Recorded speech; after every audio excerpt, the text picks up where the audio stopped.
আল্লামা ইউসুফ সাদেক সাহেব।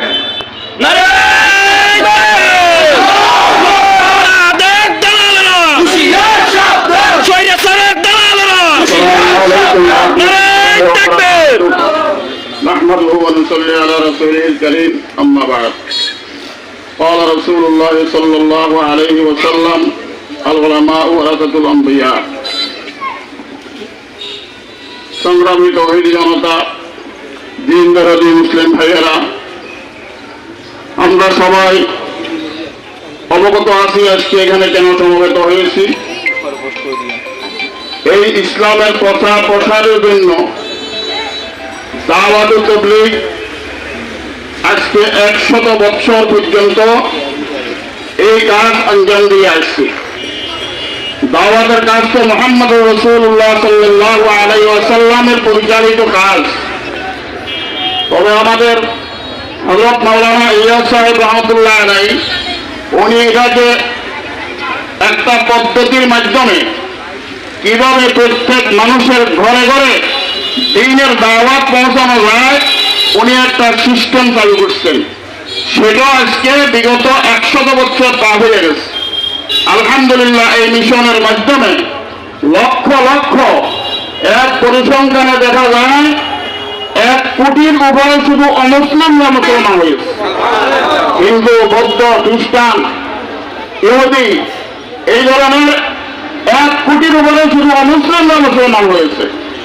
আর দিশাহারা মুসলমানরা কত সভ্যস্ত মানুষ পথের দিশারি হয়েছেন তার কোনো হিসাব নিকাশ নাই। এই সুশৃঙ্খলভাবে চলা এই দলটি আজকে 100 বছর পর্যন্ত দ্বীনের খেদমত করে আসতেছে।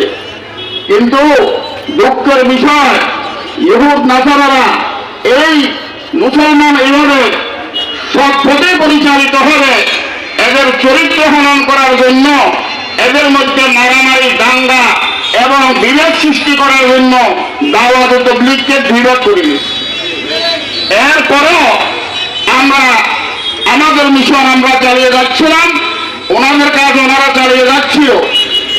ওনারা তাবলীগের নামে একটা দল ওনারা বাইর করছে সাহায্যপন্থী, সাদ সাহেবের অনুসারী। সাদ সাহেব সম্বন্ধে অনেক কথা আছে, এগুলা এখানে বলার সময় নাই। আর এগুলা সবাই আমরা বেশার কম অনেক জানি।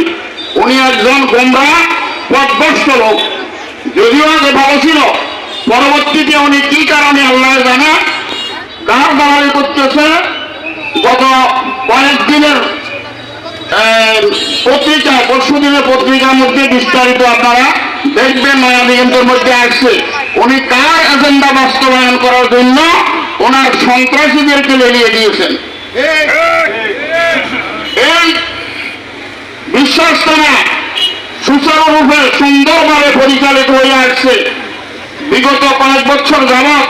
প্রথম পর্বে ওলামায়ে কেরামের জামাত ওনারা ইজতেমা করতেছেন, দ্বিতীয় পর্বে ওনারা করতেছেন। সেই হিসাবে গত মাসের শেষ দিয়া ওলামায়ে কেরাম সেখানে জোর করে ইজতেমার আয়োজন করতেছিলেন। ওখানে প্রায় মাস 2 মাস লাগে ইজতেমার প্যান্ডেল সাজাইতে, কারণ যেখানে অন্তত 50-60 লক্ষ মানুষের সমাগম হয়, এই জন্য মাঠ সাজাতে অনেক সময় লাগে। ওনারা সেখানে মাঠে কাজ করতেছেন। ঢাকার বিভিন্ন মাদ্রাসার সমস্ত ওলামায়ে কেরাম, মাদ্রাসার ছাত্ররা, দিনদার তাবলীগী ভাইয়েরা ওনারা সেখানে রাত দিন কাজ করতেছেন।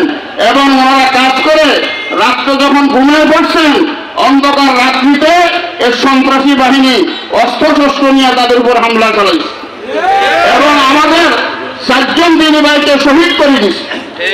আরো শত শত হাজার হাজার কি করে তাদেরকে আহত করছে, ভঙ্গ করছে। এটা কোন ধরনের তাবলীগ? তাবলীগের নামে তারা সন্ত্রাসী কার্যক্রম চালাইতেছে। সুতরাং যেটা কোনো তাবলীগের জমা হইতে পারে, তোমাদের মুখোশ উন্মোচিত হয়ে গেছে।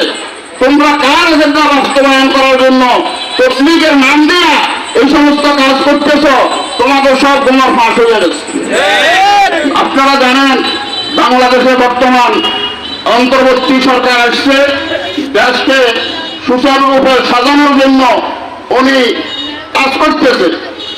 এই কাজটাকে ঘোলাটে করার জন্য বাংলাদেশের পরিস্থিতিকে উত্তপ্ত করার জন্য এই সমস্ত সন্ত্রাসীদেরকে নিয়ে দেওয়া হচ্ছে। এরা মূলত ভারতের এজেন্ডা বাস্তবায়ন করার জন্য এই সমস্ত সন্ত্রাসী কাজ চালাইতেছে।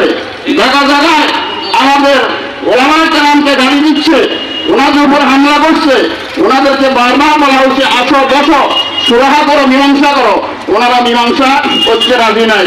সর্বশেষ যেই দিন যে রাত্রে 17 তারিখ দিবাগত রাত ওনারা হামলা করলো, ওনাদের পক্ষের লোক, আমাদের পক্ষের লোক, কাকরাইল মসজিদে প্রশাসনের লোক, ওলামায়ে কেরাম এবং কয়েকজন উপদেষ্টা ওনারা আলোচনা করতেছিলেন যে ইজতেমা কিভাবে সুন্দরভাবে করা যায়। ওনারা তো আগে করবো, তারা পরে করব। এই আলোচনা চলাকালীন রাত্রে 2টা পর্যন্ত ওনারা আলোচনা ছিল। ওই আলোচনা চলাকালীন এরা অস্ত্রশস্ত্র নিয়ে, দানা কিরিজ ইত্যাদি নিয়ে এই ঘুমন্ত মুসলমানের পর্যায়ে হামলা শুরু করছে। তখনও কিন্তু আলোচনা চলতেছে, আলোচনা এখনো শুরু কিছু হয় নাই। কিন্তু তারা সন্ত্রাসী কায়দায় আলোচনা নামা, কারণ তাদের উদ্দেশ্য তো এখানে ইজতেমা করা নয়। তাদের উদ্দেশ্য হলো এটাকে মন্ডল করে দেশের মধ্যে একটা বিশৃঙ্খলা সৃষ্টি করে দেওয়া, দেশকে অশান্ত করা তাদের উদ্দেশ্য। এই জন্য আমাদেরকে সতর্ক থাকতে হবে। এই সমস্ত সন্ত্রাসী সংগঠনকে নিষিদ্ধ করতে হবে। আমরা সরকার কাছে আবেদন জানাই। এবং আজকে ফুলগাছিবাসী যেভাবে আপনারা ওলামায়ে কেরামের ডাকে সাড়া দিয়েছেন, ভবিষ্যতে যদি দরকার হয় ইনশাআল্লাহ আমরা সারা দিতে রাজি আছি। ইনশাআল্লাহ আগামীকাল আমাদের পুরা ফেনী জেলার সমস্ত ওলামায়ে কেরাম এবং তাবলীগের সাথী ভাইদেরকে নিয়ে ফেনী শহীদ মিনারে একটা প্রতিবাদ সভা হবে 9টা থেকে। আমরা সবাই ইনশাআল্লাহ সেখানে অংশগ্রহণ করব। এই বলে আমার বক্তব্য এখানে শেষ করছি। এবং খুনি যারা নাকি খুন করছে তাদেরকে চিহ্নিত করে প্রশাসনকে আমরা দাবি জানাই, যাতে করে তাদের সুষ্ঠু বিচার করে, তাদেরকে দৃষ্টান্তমূলক শাস্তি দেয়। এবং আমাদের যে সমস্ত অবুঝ ভাইরা না বুঝে তাদের অনুসরণ করতেছেন, আমরা তাদেরকে আহ্বান জানাবো, তওবা করেন, তওবা করে ফিরে আসো, দরজা খোলা আছে। ওলামায়ে কেরামের তত্ত্বাবধানে তাবলীগে যোগ দাও, এখনো দরজা খোলা আছে। আর যদি সেটা না করো তোমাদের ধ্বংস অনিবার্য, এটা মনে রাখো।